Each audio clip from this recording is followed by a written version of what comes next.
Imagine que tu rentres dans ton magasin préféré pour faire tes achats réguliers, pour ne réaliser que les prix des articles que tu achètes d'habitude ont augmenté ou bien sont élevés de 5 à 25% du jour au lendemain.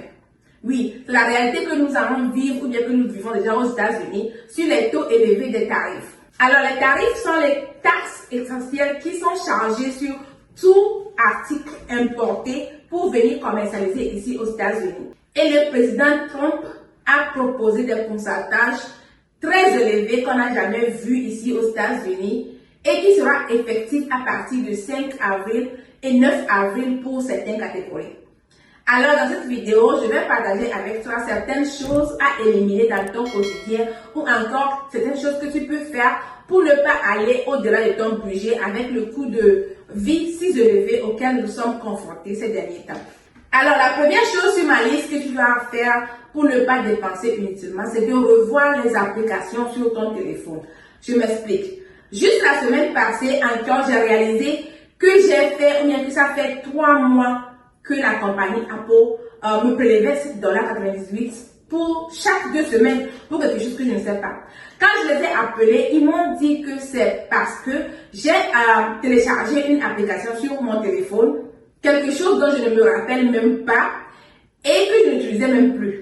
Ça peut être que j'ai téléchargé ça peut-être en passant pour faire quelque chose. Et comme ces choses-là sont offertes à 3 et 7 jours gratuitement, j'ai oublié d'annuler l'abonnement. Et après ça, me voilà en train de payer pour rien. Ce sont des dépenses inutiles comme je les appelle. Bref, ayez l'habitude de vérifier régulièrement les applications sur votre téléphone. Regardez ceux qui sont payants de temps en temps pour ne pas, pour vous désabonner si vous les enlevez, si vous ne les utilisez pas, ok? Pour éviter les charges inutiles qui vont s'ajouter à votre budget chaque mois. Alors, la deuxième chose à faire, c'est d'éviter de manger dehors. Ça, c'est mon fort, je ne sais même pas comment est-ce que je vais l'appeler. C'est une de mes mauvaises habitudes. Tu dois vraiment arrêter ou réduire ces choses-là, ok? Même tes visites chez Burger King avec les enfants, McDonald's aussi, tu dois s'arrêter. Tu dois vraiment rester dans ton budget. Ce sont des petites dépenses qui s'accumulent vite fait et qui te font dépenser plus que d'acheter les condiments et venir préparer à la maison. Ok, je me rappelle quand j'étais encore enceinte de mon enfant, j'aimais beaucoup un thé du restaurant Starbucks appelé encore Green Tea Frappuccino. Ok, les demandes des grossesses bien sûr. Jusqu'à ce que j'ai même téléchargé l'application de Starbucks pour pouvoir avoir des réductions sur mon téléphone. Alors j'ai été surprise un jour quand j'ouvre l'application pour passer les commandes et je vois merci d'aimer Starbucks, félicitations pour les $500, nous t'offrons 2 larges boissons à ton choix. J'étais choquée, j'ai dit waouh. Donc je viens de dépenser $500 aussi vite avec quelque chose qui ne coûte que $6,19 dans quelques mois seulement. Alors, si tu veux vraiment économiser et rester dans ton budget, tu dois arrêter les visites au restaurant. Alors, la troisième chose que tu peux faire pour éliminer ou bien pour réduire tes dépenses, c'est que tu peux appeler les entreprises ou bien les services publics que tu utilises pour l'assurance de ta voiture, pour ton téléphone. Tu peux les appeler pour demander la réduction de tes factures.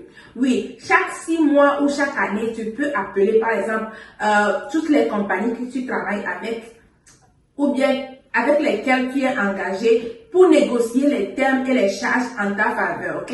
Ou bien tu peux encore aussi chercher d'autres compagnies qui offrent la même chose, qui peuvent t'offrir quelque chose de moins, ok? Tu peux faire ça chaque fois pour réduire tes charges. J'avais entendu même une dame nous dire que si tu n'as pas besoin, ou bien si tu n'as pas besoin d'Internet hors de ta maison, tu n'as pas besoin de payer pour la connexion Internet à ton contrôle de téléphone si tu as déjà le Wi-Fi à la maison. Avec ça, tu peux économiser le surplus que tu paies pour la connexion Internet et ton téléphone sera toujours fonctionnel comme toujours. Alors, je n'avais pas compris ce qu'elle voulait dire par là, puisque pour moi, je croyais toujours que la connexion Internet vient automatiquement avec le téléphone. Alors, si tu utilises l'Internet ou pas, le montant que tu vas payer par mois doit être le même.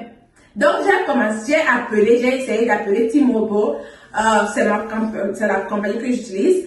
Et l'agent m'a confirmé en disant que si tu veux juste utiliser le téléphone, recevoir les appels et envoyer les messages sans connexion Internet, ça me coûterait que $15 par mois. Ce qui veut dire que je peux, si j'enlève la connexion Internet, je vais économiser plus de $30 chaque mois. Alors, c'est pour dire que c'est quelque chose que tu peux considérer si tu es toujours, pour les gens qui sont toujours la plupart du temps à la maison et ils ont déjà le Wi-Fi avec lequel ils peuvent se connecter aussi à leur téléphone au lieu de payer extra pour utiliser le téléphone dehors s'ils n'ont pas vraiment besoin de ça dehors. Ok.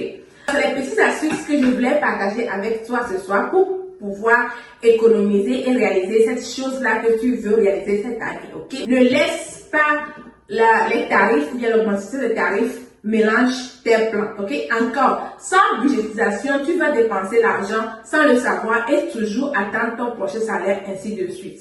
Si c'est ta première fois ici, abonne-toi pour ne pas rater ces bonnes informations que nous partageons avec toi pour accélérer ta réussite ici aux États-Unis en tant qu'immigrant, ok? Laisse-moi un commentaire ou bien partage avec moi le projet pour lequel tu es en train d'économiser et les stratégies que tu utilises pour dépasser ce problème de tarif là, ok? Il faut savoir que tu dois être déterminé à accomplir tes rêves, ok? Avoir une stratégie et budgétiser va vraiment t'aider pour pouvoir les réaliser cette année-ci, ok? Alors, les dépenses ne finissent jamais aux États-Unis. Tu dois faire ton budgétisation. Jusque-là, porte-toi bien et reste béni. Bye bye.